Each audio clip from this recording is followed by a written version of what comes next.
Sarap siya guys kasi hindi siya masyadong matamis. Katamtaman lang taga yung tamis niya.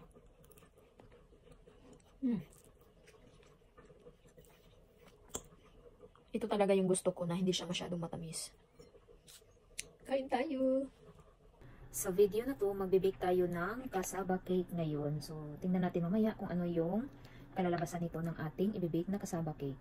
So, may hinahanda na ako dito na mga kakailanganin natin para sa ating pagbe-bake ng cassava cake ngayon. So, dito nakahanda na lahat at ipapakita ko sa inyo kung ano yung mga ingredients na gagamitin ko para sa aking cassava cake.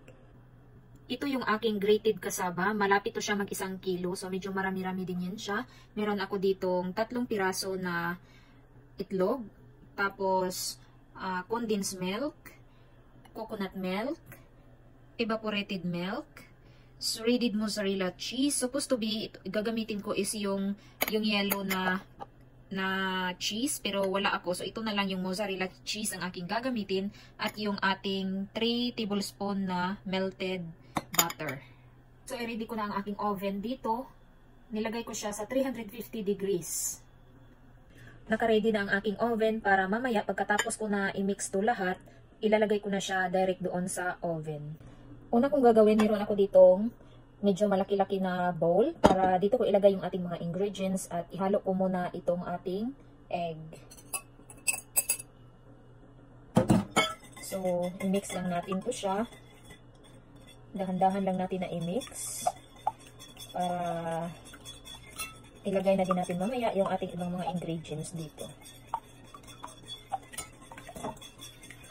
Dahan-dahan lang natin.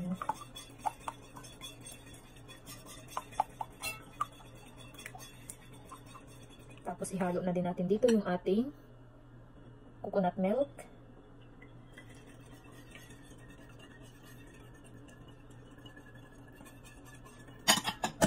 Ang ating coconut milk dito. Yung ating evaporated milk.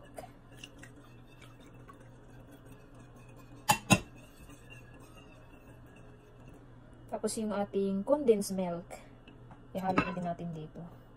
Magkuha lang tayo ng spoon. Kasi medyo sticky to siya. Ayan, dahan-dahan lang natin na ilagay dito sa ating mixing bowl. Parang katamtaman lang talaga ang laki ng ating mixing bowl at hopefully malagay natin to lahat or either i-transfer natin to siya pag hindi magkasya. Kasi medyo marami yung ating grated cassava. Ito na siya, nahalo na natin. Yung ating condensed milk. Dahan-dahan lang din natin na pag-mix dito. Sana magkasya to or either itra-transfer ko to siya sa ibang lalagyan. Hahanap tayo ng medyo malaki-laki. Tapos ilagay na natin yung ating melted na butter. Ihalo lang natin dito lahat. Hintayin lang natin na maging sticky kasi yung ating condensed milk. So dahan-dahan lang natin na i-mix dito sa ating mixing bowl. So, ihalo na rin natin yung ating grated cheese. Ayan na.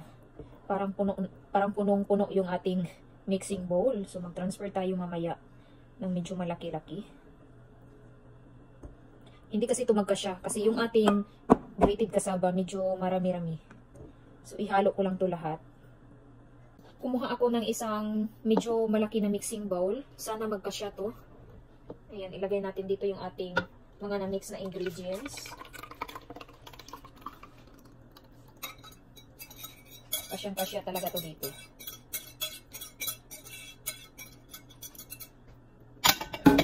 Ihalo na din natin yung ating grated cassava.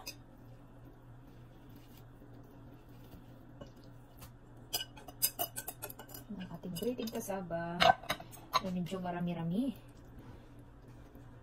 Ihalo lang natin ng dahan-dahan kasi medyo marami-rami ito siya at parang punong-puno ang ating mixing bowl.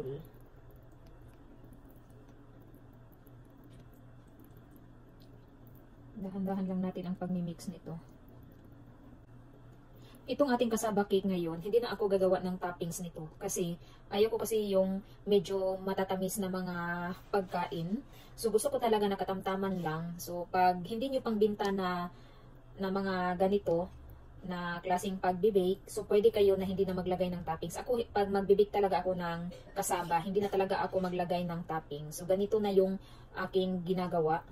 Wala na to siyang topping. So, ipapakita ko sa inyo mamaya yung kalalabasan na ng ating bake. So, meron ako ditong baking pan. So, dito ko ilagay yung aking kasaba na na-mix na natin lahat. So, mag-spray lang tayo dito ng oil para hindi siya dumikit dito sa ating baking pan.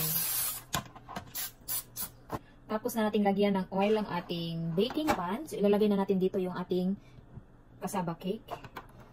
Or yung ating kasaba na mix. So, ito na lahat. Lalagay lang natin dito. Tamang-tama talaga yung ating nabili na baking pan. Kasyang-kasya. Kasyang-kasya siya dito. Kita nyo. Ganda na ang aking kasaba dito sa pan. So, ilalagay ko na siya doon sa oven ng mga 1 oras. Ito na sa loob ng oven ang ating kasaba. At titingnan natin mamaya after 1 hour kung luto na ba siya. Wow, ito na talaga ang aking inaabangan. Yung aking kasaba cake. Tapos na siya.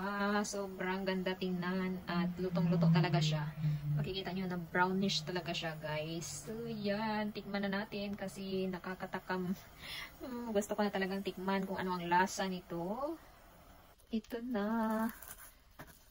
Kuha tayo ng konti. Para tikman natin. Oh, wow.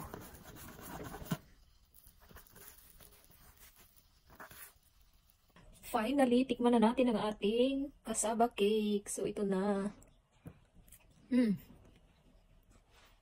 Ang sarap.